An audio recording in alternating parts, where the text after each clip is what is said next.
Guys നമ്മുടെ സിറ്റിയിലാണെന്നുണ്ടെങ്കിൽ തും സഹൂറിന്റെ ഒരു ഡൂപ്ലി വേർഷൻ വന്നിട്ട് ആകെ പ്രശ്നം ഉണ്ടാക്കിക്കൊണ്ടിരിക്കുകയാണ്. നിങ്ങൾ ഈ വീഡിയോ ഫുള്ളായിട്ട് കണ്ട എന്താണെന്ന് മനസ്സിലാവും. എല്ലാവരും വീഡിയോ സ്കിപ്പ് ചെയ്യാണ്ട് ഫുള്ളായിട്ട് തന്നെ കാണണം. എല്ലാവരും ചാനൽ സബ്സ്ക്രൈബ് ചെയ്തിട്ട് വീഡിയോക്ക് ഇപ്പൊ തന്നെ ഒരു ലൈക്ക് അടിച്ചോ. നമുക്ക് ചൂണ്ടലിടാൻ പോയല്ലേ, നമുക്ക് എന്തായാലും ഒരു ചൂണ്ട വാങ്ങിക്കണം. അപ്പം ഇവിടെ എവിടെയും ഫിഷ് മാർക്കറ്റ് ഇല്ല. അപ്പം നമുക്ക് അപ്പുറത്തൊരു ഫിഷിന്റെ സ്റ്റോർ ഉണ്ട്. അയ്യോ ഫസ്റ്റ് തന്നെ ഒരു ഇടി കഴിഞ്ഞല്ലോ.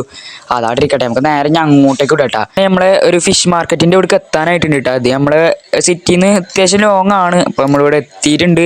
ചെറിയൊരു ഫിഷ് മാർക്കറ്റ് ആണ് ഗൈസ്. അതിന്റെ ഫുൾ വീഡിയോ കാര്യങ്ങളൊക്കെ നമ്മൾ ഓൾറെഡി ചാനൽ അപ്ലോഡ് ചെയ്തിട്ടുണ്ട്. ഇതിന്റെ ലിങ്കും കാര്യങ്ങളൊക്കെ ടൈറ്റിലെ മേലായിട്ട് നമ്മൾ കൊടുത്തിട്ടുണ്ടാവും. നിങ്ങൾ എല്ലാവരും ആ ലിങ്ക് ക്ലിക്ക് ചെയ്തിട്ട് ഇതിന്റെ ഫുൾ വീഡിയോ കാര്യങ്ങളൊക്കെ കാണാം. ഗൈസ്, നിങ്ങളൊരു ഫ്രീ ഫയർ കളിക്കുന്ന പ്ലെയർ ആണെന്നുണ്ടെങ്കിൽ നമ്മളൊരു പെയ്ഡ് സെൻസിങ് കാര്യങ്ങളൊക്കെ കൊടുക്കുന്ന ഒരു ഗ്രൂപ്പിന്റെ ലിങ്ക് കമന്റ് ബോക്സിൽ അല്ലെങ്കിൽ നമ്മുടെ ചാനലിൽ ബയോലായിട്ട് ഉണ്ടാവും. അത് നമ്മളേതായിട്ടുള്ള ഒരു ഗ്രൂപ്പ് തന്നെയാണ്. നിങ്ങൾക്ക് വേണമെന്നുണ്ടെങ്കിൽ അതിൽ കയറിയിട്ട് ഗ്രൂപ്പ് അഡ്മിൻസിന് ജസ്റ്റ് ഒന്ന് DM ഇട്ട് നമുക്ക് പെയ്ഡ് സെൻസിങ് കാര്യങ്ങളൊക്കെ വാങ്ങിക്കാവുന്നതാണ്. ലോ റേറ്റിനാണ് നമ്മളിപ്പോൾ കൊടുക്കുന്നത്. നമ്മുടെ ഗ്രൂപ്പ് ഇപ്പോൾ തുടങ്ങിയതുകൊണ്ട് 50 റുപ്പീസിനൊക്കെയാണ് ഗൈസ് കിഡിലും സെൻസിങ് കാര്യങ്ങളൊക്കെ കൊടുക്കുന്നത്. നിങ്ങൾ എല്ലാവരും ആ ഗ്രൂപ്പിൽ നിന്ന് ജോയിൻ ചെയ്തേക്കിട്ട.